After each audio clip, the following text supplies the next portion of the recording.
बनारस घूमने और आप देख सकते हैं यहाँ पे हम लोग को पसीने टपक रहे एकदम। आई डोंट नो गाइज, हम लोग घूम पाएंगे कि नहीं अच्छे से। अभी की हालत देख के तो बिल्कुल भी नहीं लगता कि हम लोग घूम पाएंगे, जैसा कि हम लोग को पसीने टपक रहे हैं। लेट्स सी, आगे आप लोग को दिखाते हैं कि क्या क्या होता है। मिलते हैं गाइज आगे। First of all sorry to say everyone, क्योंकि मैं इतनी लेट ब्लॉग पोस्ट कर रही हूँ, वो भी स्पेशली ये वाला। ये अभी फ़िलहाल का ब्लॉग नहीं है, ये जब मैं वाराणसी गई थी ना अभी घर पे, तब का ये ब्लॉग है। और मुझे इतनी आलस आ रही थी इस ब्लॉग को एडिट करने में कि मैं बता नहीं सकती यार। फाइनली मैंने इसको आज एडिट कर लिया, तो अब आपके साथ शेयर कर रही हूँ इस ब्लॉग को। तो इस टाइम ना हम लोग गए थे बनारस 80 घाट घूमने। प्लान तो कहीं और का घूमने का था, बट ये मुझे आरती देखना था क्योंकि बहुत टाइम हो गया था गंगा आरती देखे। तो इस टाइम हम लोग गए थे और मैं, सोनी चाची, मेरी चाची, हर्ष, कान्हा, चांदनी दी, शालू दी, हम सब लोग गए थे। और प्लानिंग तो बन गया, लेकिन यार वहाँ पहुँचने के बाद इतनी हालत ख़राब हुई ना हम लोग की कि क्या बताऊँ। ऊपर से बच्चे भी थे और गर्मी बहुत थी यार। और ये है गोदौलिया की सड़कें, गोदौलिया तो नहीं है बट 80 घाट जिधर से जाते हैं ना उधर का ये रोड है। तो यहाँ पे बहुत अच्छे चीज़ें मिलती हैं यार, आप ख़रीद सकते हो। मुझे तो ऐसे यहाँ पे शॉपिंग करना बहुत पसंद है, तो मैंने भी कुछ सामान लिया था। अब ढेर सारे लोग साथ में रहते हैं ना, तो फिर बीच में रुकना भी अच्छा नहीं लगता है, इसलिए मुझे मतलब जितना हो पाया उतना मैंने यहाँ पे डिस्टर्ब किया सबको। सामान ले ली मैं, क्योंकि यार कभी कभी तो जाना होता है और इतना तो हम जा भी नहीं पाते हैं, फैमिली वगैरह के साथ ही जाना होता है। सो यहाँ पे हम लोग 80 घाट आ गए हैं और ये है राघव, शालू दी, कान्हा। और ना गर्मी का टाइम था यार, इतनी गर्मी थी और बच्चे थे तो इतनी प्यास लग रही थी ना, क्योंकि अभी गर्मी में ना अभी हम यहाँ गए ही नहीं है कभी 80 घाट पे। हमेशा ऐसे मौसम में गए थे जहाँ पे जिस टाइम मतलब मौसम थोड़ा सा अच्छा रहे। तो फाइनली यहाँ पे आए, हम लोग ने सोचा कि 80 घाट तक चलते हैं, फिर वहाँ से हम लोग को दशाश्वमेध घाट का आरती देखना था। तो ये हुआ कि 80 घाट से वहाँ से हम लोग बोट कर लेंगे दशाश्वमेध घाट का, फिर वहाँ से बोट से चले जाएंगे। बट यहाँ पे भाई क्या बताएं, बोट वालों की इतनी डिमांड ना, 3000, 4000, 5000, मतलब बिना रिज़र्व किए बोट ये लोग जा ही नहीं रहे थे। या तो आप सवारी के साथ जाइए या फिर रिज़र्व करके जाइए। तो ऐसे तो हम वेट नहीं कर सकते हैं, क्योंकि बोट के लिए कोई रिक्शा थोड़ी ना कि जो कंटिन्यू सवारियाँ आती जाएंगी। तो फिर जैसे जैसे आगे बढ़ रहे थे वैसे वैसे इन लोग की प्राइस बढ़ती जा रही थी। फिर एक जगह में रुकी हम कि भैया हमने बनारस का ही, तो लोग बनारस वाले से इतना लुटवा। तो कह रहा है कि अरे मैम यहीं से तो हमने का रोजी रोटी है, हमने का पेट चलला। हमके ठीक है पेट चलला, लेकिन हमने भी तो कि उतना ही दे थी जितने में तुम्हारा प्रॉफिट हो जाए। तो जाके किसी तरह वो माना 500 में, क्योंकि यार बहुत ज़्यादा ये लोग लेते हैं और इनको लगता है कि वो इंसान बाहर का है तो उससे तो फिर और ही ज़्यादा लेते हैं और वेट तो कम करते ही नहीं है। तो फिर मैंने बोला कि यार बनारस वालों से आप इतना लूट रहे हैं, बनारस के ही हैं, थोड़ा सा आप बनारसी लहंगे स्टोर में बात करेंगे ना इनसे तो ये खुद ही समझ जाएंगे कि हाँ ये बनारसी हैं। तो सब तो इनको पता ही होगा कैसे क्या होता है। सो फाइनली यहाँ पे 500 में ये मान गए। फिर हम लोग 80 घाट से दशाश्वमेध गए और इस टाइम ना इतना अच्छा लग रहा था ना ये घाट, ये सारी घाट लाइन से, प्लस गंगा जी, मज़ा आ गई थी। मुझे तो बहुत अच्छा लगता है बोट में, बट चाची शायद फर्स्ट टाइम बैठी थी, उनको डर लगता है बोट में बैठने में, पता नहीं क्यों डर लगता है। मैं बोली बट चाची आप मेरे साथ आई हैं तो मैं तो आपको बैठाऊंगी ज़रूर। फिर चाची को भी बैठाई, लेकिन फिर इनका डर यहाँ पे ख़त्म हो गया, क्योंकि एक जिस चीज़ से हम डरते हैं उसको तो एक बार करना ही चाहिए ना, तभी तो हमारा डर ख़त्म होगा, नहीं तो डर कैसे ख़त्म होगा। और यहाँ पे ना ये बहुत अच्छा था यार दशाश्वमेध घाट पे। यहाँ पे सब लोग स्विमिंग वगैरह भी सीख रहे थे और आप देख सकते हैं कितनी भीड़ है। हम लोग कोई ऐसे स्पेशल डे नहीं गए थे कि जिस दिन इतना भीड़ होता हो, बट बहुत ही ज़्यादा भीड़ था। और ऐसा तो कोई दिन ना हो कि 80 घाट जाएं या गंगा आरती देखने जाएं तो वहाँ पे भीड़ ना हो यार, पता नहीं क्यों हमेशा ही भीड़ रहती है। अगर आप लोग को पता है कोई ऐसा दिन कि जिस दिन यहाँ पे भीड़ नहीं रहती है तो आप लोग प्लीज़ मुझे बताइएगा कि किस दिन भीड़ नहीं रहती है। और देख सकते कितनी ज़्यादा यहाँ पे मतलब आरती के 1 घंटे पहले से यहाँ पे सारी भीड़ इकट्ठी हो जाती, क्योंकि उसके बाद तो मुश्किल ही है देखना भीड़ में से निकल के। और हम लोगों ने सोचा कि खड़े खड़े यार कब तक देखेंगे, और मुझे ना भीड़ से थोड़ा एलर्जी टाइप का है, मुझे घबराहट होने लगती है ज़्यादा भीड़ में ऐसे, ऊपर से गर्मी भी थी तो मेरे से नहीं रहा जाता। फिर मैं और शालू दी और राघव और कान्हा चले गए यहाँ पे बोट में बैठ के। फिर हम लोग ने आरती देखा। मैं बोली ज़्यादा ऐसे तो ये लोग 100-150 मांगते हैं बोट में बैठ के आरती देखने का, बट आप कम कराएंगे तो कर देते हैं। तो मैंने 50 रुपये दिया था यहाँ पे, क्योंकि मैं बोली कि यार बनारसियों से नहीं लूट सकते आप। अगर मैं कहीं बाहर की होती तो ठीक है, एक बार आपको दे देती, लेकिन बनारस के हो कि मैं आपको एक्स्ट्रा दे दूँ, ऐसे कैसे हो सकता है यार। वो भी हम लोग को पूरा आरती देखना नहीं था, मुश्किल से 10-15 मिनट हम लोग ने आरती देखा होगा यहाँ पे, और उसके लिए इनको हम 100 रुपये दे दूँ फालतू, इतना थोड़ी ना पैसा फोकट का। क्यों, सही कहा ना। सो यहाँ पे आप लोग अब आरती को एंजॉय कीजिए।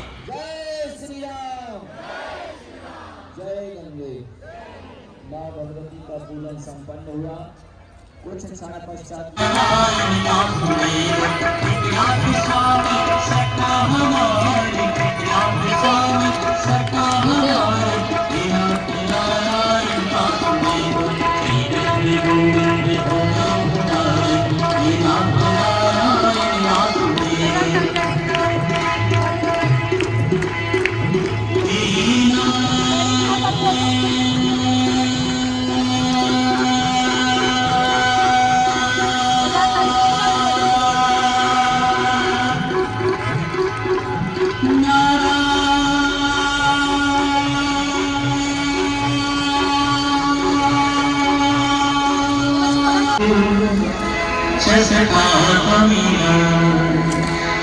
त्वमेव विद्या द्रविणं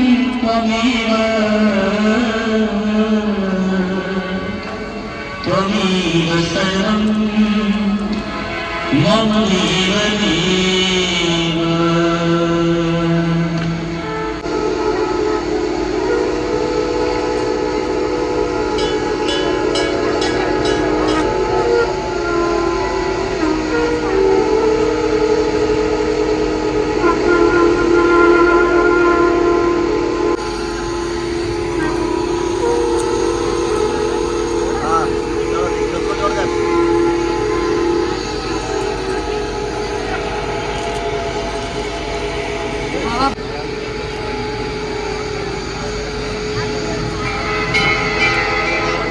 ओम श्री गंगादेवी नमः। ओम श्री गंगादेवी नमः। ओम श्री गंगादेवी नमः।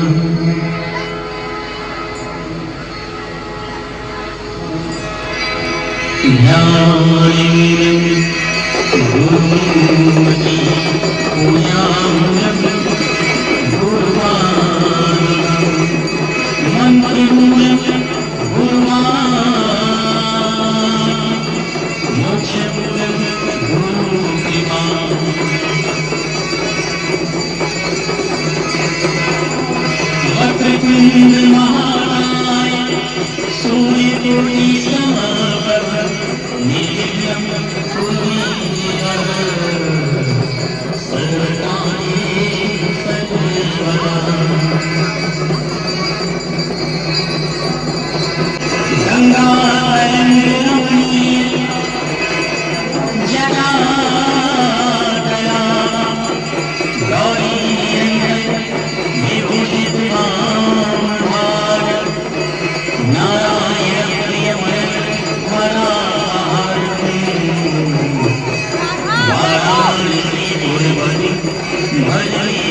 यार आरती तो बहुत लंबी होती है बट इतना टाइम नहीं था कि हम लोग आरती देखें, क्योंकि उसके बाद हम लोग को डिनर करके घर पे जाना था और लेट हो जाता है, यहीं पे 8 बज गए थे। फिर ये हुआ कि जैसे भीड़ निकलने से पहले हम लोग को यहाँ से निकल जाना चाहिए, क्योंकि बच्चे हैं साथ में तो कोई दिक्कत ना हो। और हम सारे लेडीज़ लोग ही थे और साथ में बच्चे लोग थे, इसलिए ये हुआ कि निकल जाते हैं, क्योंकि चाची दीदी लोग भी काफ़ी देर से ये लोग खड़े थे। तो ये हुआ कि चलते हैं। और इस भीड़ से निकलना ना गाइस इतनी मुश्किल की बात है क्या बताऊं। और यहाँ पे सारे घाट पे अलग अलग आरती होती है। मेन जो सबसे बड़ी आरती है वो बनारस की, वो दशाश्वमेध घाट पे ही होती है। और आप देख सकते हैं यहाँ पे सीढ़ियों पे, बोट पे खड़े होने वालों की इतनी ज़्यादा भीड़ है ना कि क्या ही बताऊँ यार। डेली एक बार आप जाओगे ना यहाँ पे, लेकिन आरती देखने में मज़ा तो बहुत है यार, लेकिन थोड़ा सा अच्छा मौसम है तो आप जाइए, नहीं तो भीड़ में तो यार आप परेशान ही हो जाओगे। और प्लीज़ यहाँ पे थोड़ा सा आप बच के रहिए, क्योंकि बहुत से ऐसे लोग भी आते हैं चोरी चकारी वाले, छेड़ने वाले, तो प्लीज़ आप इन सब से बच के रहिए। क्योंकि मुझे तो नहीं पता था कि यहाँ पे ये सब होता है, लेकिन मैंने सामने अपने केस देखा, एक आदमी एक औरत को छेड़ रहा था बट उसने भी उसको नहीं छोड़ा, खूब मारी उसको, उस भीड़ में ही खूब मारी। बाकी सारी जनता देख रही थी, लेकिन हम लोग वहाँ से निकल लें क्योंकि लेट हो रहा था। और ये है गोदौलिया की गली, जहाँ पे हर एक सामान मिलता है, बहुत अच्छे अच्छे सामान मिलते हैं। बट आज तक यार मुझे इतना टाइम ही नहीं मिला कि मैं जाके गोदौलिया में शॉपिंग कर पाऊँ, क्योंकि बहुत अच्छे अच्छे सामान मिलते हैं, प्राइस वगैरह भी ठीक ही रहता है, नॉर्मल रहता है प्राइस। तो अगर आप चाहते हैं बनारस तो गंगा आरती और ये गोदौलिया ज़रूर घूमिएगा, 80 घाट ज़रूर घूमिएगा, बहुत ही मज़ा आता है। स्पेशली मैं कहती हूँ यार गर्मी में प्लीज़ ना जाएं, नहीं तो आप परेशान हो जाएंगे। जाना है तो सावन में या फिर ठंड वगैरह में, ऐसे टाइम में जाइए तो ज़्यादा आप इंजॉय कर पाएंगे। गर्मी में भी जा सकते हैं बट इंजॉयमेंट आप इतना नहीं कर पाओगे क्योंकि गर्मी की वजह से, और चलना तो बहुत होता है यार। तो ये रहा यहाँ पे शॉपिंग वगैरह, जिसको जो करना था वो करता चला, क्योंकि भीड़ भी थी इसलिए हम लोग ज़्यादा रुके नहीं। तो आगे जाते जाते फिर पता चला यहाँ पे चौराहे पे कुछ इशू चल रहा है, जिसकी वजह से वो चौराहे से क्रॉस नहीं होने दे रहे थे लोगों को। गोदौलिया चौराहा जो था वो बंद था, कुछ उस टाइम बकरीद था तो इस वजह से शायद बंद रहा हो, या फिर कुछ तो इशू था जिसकी वजह से वो चौराहा बंद कर दिया गया था। फिर वो दूसरी साइड घुमा दी, और उधर का तो कुछ पता ही नहीं था हम लोगों को कि उधर से कैसे क्या करना है, किस गली से निकलना है, क्योंकि इतना तो हम लोग तो डायरेक्ट जाते ना रोड से, इतना तो है नहीं कि इतना गली गली घूमे हैं कि सारा रोड वगैरह पता रहे। तो फिर यहाँ से निकलने के बाद ये हुआ कि चलो ठीक है, पहले कुछ डिनर वगैरह करते हैं, फिर देखा जाएगा कि कहाँ से क्या करना है। तो हम लोग यहाँ पे जा रहे हैं डिनर करने। आप मेरा फेस देख सकते हैं कितने पसीने हो रहे हैं, ये तो कुछ नहीं है यार, एकदम फेस रेड हो गया था घर पहुँचते पहुँचते। ये है फुलवारी, यहाँ पे हम लोग दूसरी बार जा रहे हैं। और यहाँ पे जाने के बाद वैसे तो सबको साउथ इंडियन डिश खाना था, बट यहाँ पे मैं गई तो फिर पता चला कि यहाँ पे साउथ इंडियन तो कुछ है ही नहीं। फिर मैं बोली कि फिर चलते हैं यहाँ पे, क्योंकि और कुछ वैसा हैवी खाना खाने का मन नहीं है, इडली डोसा यही सब खाने का मन है, क्योंकि सब गर्मी से इतने परेशान हो गए थे, प्लस पानी पी पी के भी सबका आधा पेट भर चुका था। फिर इसी के आगे दूसरा रेस्टोरेंट था, उसका नाम मुझे नहीं याद आ रहा है अभी। फिर वहाँ पे हम लोग गए और देख सकते हो आप यार कैसे मेरा फेस वगैरह एकदम बाल हो गया है बच्चों को संभालते संभालते। ये यहाँ पे फिर हम लोग ने डोसा, जिसको डोसा मसाला डोसा खाना था वो मसाला डोसा ऑर्डर किया, पनीर डोसा, फिर कान्हा हर्ष को कोल्ड कॉफ़ी पीना था, आदि को नूडल्स खाना था। तो दीदी ने सब कुछ यहाँ पे ऑर्डर कर दिया, मस्त सब लोग मज़े से खाएं। और ये कुहू मैडम, देखिए कुहू मैडम कैसे नूडल्स खा रही हैं, एकदम फुल पैसा वसूल किया था कुहू ने, एकदम वहाँ का सॉस वगैरह मिश्री वगैरह सब मज़े से कुहू मैडम खाई। और यहाँ पे मैं नूडल्स खाते हुए मैं सोची थोड़ा सा यार खुद को भी तो रिकॉर्ड कर लेती हूँ, पता तो चले कि किसकी व्लॉगिंग चल रही है। और वैसे ना थोड़ा सा मुझे शर्म आता है पब्लिक प्लेस पे, तो बट मैं धीरे धीरे सीख रही हूँ व्लॉगिंग करना। यहाँ से डिनर वगैरह करने के बाद फिर हम लोग निकल गए। ये हुआ कि आधा रास्ते चलते हैं, देखते हैं कि रिक्शा वगैरह कुछ मिलेगा तो देखते हैं, बाकी भीड़ के हिसाब से तो पता चल ही जाता है कि भीड़ किधर जा रही है। जिधर निकलने का रास्ता होता है भीड़ उधर ही जाती है, तो जिसको कभी कभी रास्ता नहीं पता होता है तो वो भीड़ के पीछे जाता है ना, क्यों ऐसा सही होता है ना, सही कहा ना मैंने। तो यहाँ पे सौफ खा रही है। फिर यहाँ पे थोड़ा सा पेमेंट का इशू भी हो गया था, जिसकी वजह से काफ़ी लेट हो गया था, क्योंकि इनका ऑनलाइन सर्वर कुछ डाउन था और पेमेंट हो ही नहीं पा रहा था, इस वजह से भी थोड़ा सा यहाँ पे लेट हो गया था। इसके बाद फिर हम लोग निकले और ये देखो खिलौना बच्चे का कुहू का ये खिलौना है, बट ये रास्ते में घर पहुँचते पहुँचते इस खिलौने का नामो निशान नहीं था। और यहाँ से हम लोग निकले और यहाँ का मुझे प्लेस नहीं याद आ रहा है कि यह कौन सी जगह ये रिक्शा वाला छोड़ा था। यहाँ से किसी तरह हम लोग ने ई रिक्शा किया, वो भी 100-150 लिया था, ज़्यादा दूर भी नहीं जाना था हम लोग को, बट मजबूरी थी इसलिए फिर हम लोग ने रिक्शा किया, क्योंकि यार ज़्यादा दूर तक पैदल जा नहीं सकते थे और ऑलरेडी हम लोग थक गए थे इतना चल चल के, एक तो इतनी गर्मी थी। फिर यहाँ से रिक्शा किया। ये देखो यहाँ पे ना चौराहा पे कुछ बंद किए थे ये लोग, पता नहीं क्यों बंद किए थे, क्योंकि फिर जैसे ही महाकुंभ का भीड़ था ना वैसे ही इस टाइम भीड़ थी और पता नहीं क्यों ही इतनी भीड़ थी यार, मुझे तो समझ में नहीं आया कि हम लोग ऐसे खाली दिन आए हैं तो भी इतना भीड़ है। फिर किसी तरह यहाँ पे एक रिक्शा वाला मिला तो उस रिक्शे वाले को हम लोग ने बुक कर लिया और 2 रिक्शा नहीं किया, क्योंकि यार इस भीड़ में फिर एक रिक्शा कहाँ जा रहा है, दूसरा रिक्शा कहाँ जा रहा है, फिर ऐसे फ़ोन पे कॉल करते करते पागल हो जाते हैं हम लोग। इसलिए हम लोगों ने सोचा कि एक ही रिक्शा करते हैं, एडजस्ट कर लेते हैं, कितनी दूर की बात ही है।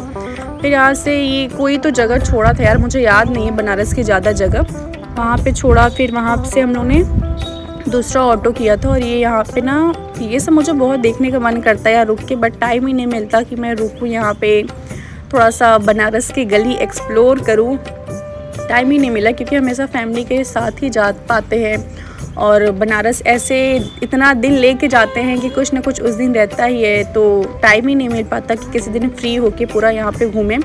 और ये है विश्वनाथ द्वार कॉरिडोर का 6 नंबर गेट है।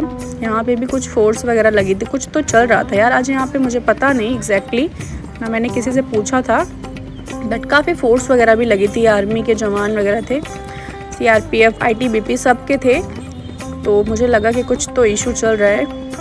सो फिर यहाँ से किसी तरह ये हुआ कि निकलते हैं पहले, फिर दूसरा रिक्शा करेंगे। ये देखो आप कितने पुलिस हैं, ये सारे आर्मी ITBP CRPF के सारे जवान जा रहे थे।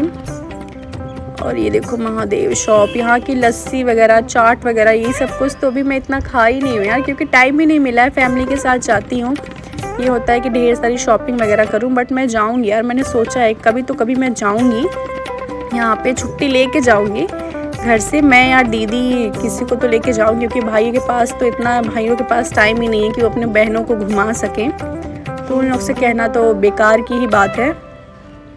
अगर आप लोग बनारस आए हो तो ये सब आप सबको पता होगा ना, स्पेशली बनारस वालों को पता होगा कि ये कौन सी गली है, कैसे क्या है, क्योंकि मुझे तो इतना आइडिया नहीं है, क्योंकि मुझे सीधा सीधा रास्ता वगैरह ये सब कुछ पता है, ज़्यादा गली वगैरह नहीं पता। अगर मैं यहाँ पे भी जाऊँगी ना गली में तो मैं खो जाऊँगी यार, क्योंकि बहुत भीड़ रहती है। फिर यहाँ पे रिक्शे वाले ने उतार दिया था हम लोग को, ये पता नहीं कौन सी जगह है। यहाँ से ऑटो वाले बहुत ज़्यादा पैसे ले रहे थे, फिर ये हुआ कि ई रिक्शा ही कर लेते हैं। और गाइज़ ये व्लॉग देखने के बाद ना मैं फिर नेक्स्ट व्लॉग, बहुत अच्छा व्लॉग्स आने वाला है, क्योंकि चैनल मोनेटाइज हो गया है, इसलिए अब तो व्लॉग्स आपके साथ शेयर करना ही पड़ेगा यार। तो थोड़ी सी प्रॉब्लम चल रही है, सब अच्छा हो जाए तो फिर अच्छे व्लॉग्स आएंगे। प्लस अभी मैं घर जाने वाली हूँ बनारस, तो रक्षाबंधन के भी व्लॉग्स आपके साथ ज़रूर शेयर किए जाएंगे। तो यहाँ पे रिक्शे का फाइनली रिक्शा मिल गया।